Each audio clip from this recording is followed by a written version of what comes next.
అటు లగచర్ల లంబాడ ఆడబిడ్డల నుంచి ఇటు మూసి బాధితుల దాకా అన్యాయానికి గురైన వారందరి తరపున ప్రశ్నించినందుకు కేటీఆర్ పై రేవంత్ సర్కారు 14 అక్రమ కేసులు బనాయించిందని బీఆర్ఎస్ నేత ఆర్ఎస్ ప్రవీణ్ కుమార్ తీవ్ర స్థాయిలో మండిపడ్డారు.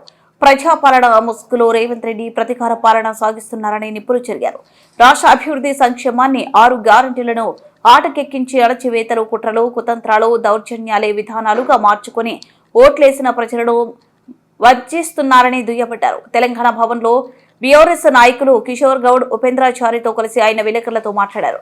నిరంతరం ప్రజల కోసం రాజీలేని పోరాటం చేస్తున్న కేటీఆర్ గొంతు నొక్కేందుకే రేవంత్ సర్కార్ అక్రమ కేసులు పెడుతుందని ఆగ్రహం వ్యక్తం చేశారు. వీటి వల్ల రాష్ట్రానికి జరుగుతున్న అపారమైన నష్టం మీద ఏర్పాటు చేసిన నిజాలను ప్రజలకు వివరించడానికి ఏర్పాటు చేసిన ఈ ప్రత్యేకమైన మీడియా సమావేశానికి వచ్చిన ప్రింట్ మరియు ఎలక్ట్రానిక్ మీడియా మిత్రులందరికీ కూడా హృదయపూర్వక ధన్యవాదాలు చెప్తూ నమస్కారం. జై తెలంగాణ.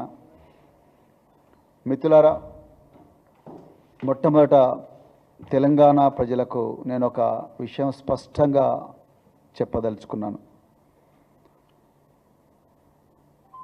ఒక దొంగ చేతికి ఇంటి తాళాలిచ్చి పోతే ఏ విధంగా నష్టం జరుగుతుందో,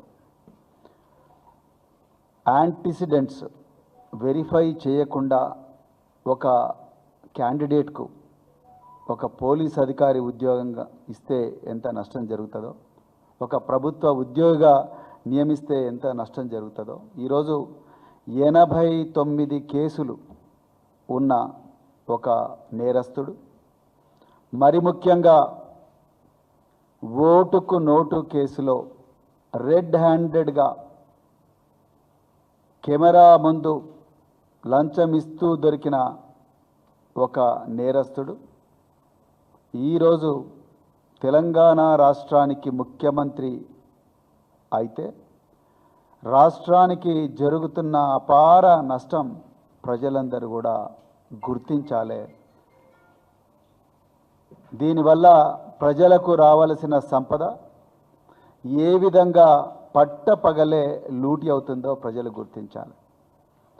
నేను ఇక్కడ లంకె బిందెలు ఉంటాయి అనుకోనేమో వచ్చినా, అబద్ధాలు చెప్తేనే ప్రజలు నమ్ముతారు, నిజాలు చెప్తే ప్రజలు నమ్మరు అని బాజాప్తా మీడియా ముందు స్టేట్మెంట్ ఇచ్చి మరి ఈరోజు ముఖ్యమంత్రి గద్దె మీద కూర్చున్న రేవంత్ రెడ్డి, అదే రేవంత్ రెడ్డి చేతిలో హోంశాఖ, అదేవిధంగా రాజ్యాంగ సంస్థలు అలాంటి నేరస్తుడి చేతిలో ఉంటే రాష్ట్రానికి ప్రజలకు జరుగుతున్న అపారమైన నష్టం గురించి ఈరోజు నేను స్పష్టంగా మాట్లాడాలనుకున్నాను. మిత్రులారా, ఈరోజు తెలంగాణ రాష్ట్ర ప్రజల గొంతుకగా, వాళ్ళ కన్నీళ్లు తుడిచే ఒక అన్నగా, ఒక తమ్ముడిగా, ఒక తల్లి నుంచి చెల్లెలు దాకా, అన్న నుంచి తమ్ముడి దాకా, ఒక ముసలాయన దగ్గర నుంచి ప్రతి ఒక్కరి దగ్గరికి వెళుతూ వాళ్ళ కష్టాలు తెలుసుకుంటూ ఎన్నో ఇబ్బందులున్నా, ఎన్నో అడ్డంకులున్నా, ఎన్నో అక్రమ కేసులున్నా మరి అలా వీరోచితంగా పోరాడుతున్న కేటీఆర్ గారు లగచర్ల నుండి ఆదిలాబాద్ వరకైతేనేమి, మహబూబాబాద్ నుంచి మహబూబ్నగర్ వరకైతేనేమి, మూసీ నది పరివాహక ప్రాంతం అయితేనేమి, మంజీరా పరివాహక ప్రాంతం, ఎక్కడ సమస్య ఉన్నా అక్కడికి ఆగమేఘాల మీద పోయి అక్కడ ప్రజల గొంతుకగా ఉండి ప్రజల తరపున పోరాటం చేస్తున్న కేటీఆర్ గారి మీద ఈ రేవంత్ రెడ్డి ముఖ్యమంత్రి అయిన తర్వాత ప్రజాప్రభుత్వం అనే పేరుతోని ప్రతీకారం తీర్చుకున్నందుకు వచ్చిన కేసులు 14, అన్ని అక్రమ కేసులే.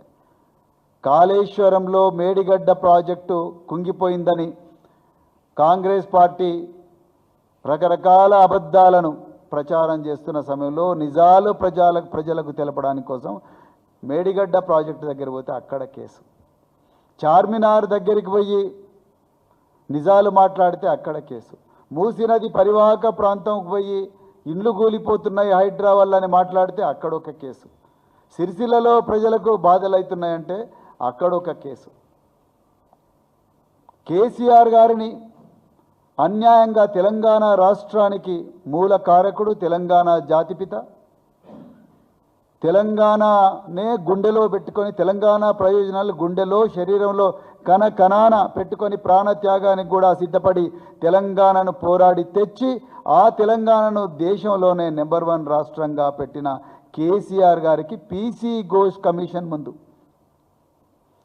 పిలిచినప్పుడు వచ్చిన వేలాది మంది ప్రజలను ఉద్దేశించి ప్రసంగించినందుకు కేసు, ఏసీబీ కార్యాలయం నుంచి తెలంగాణ భవన్కు నడుచుకుంటూ వస్తే కేసు, శ్వాస తీసుకుంటే కేసు, నోటి నుంచి మాట వస్తే కేసు, ఆలోచిస్తే కేసు, నిజం మాట్లాడితే కేసు.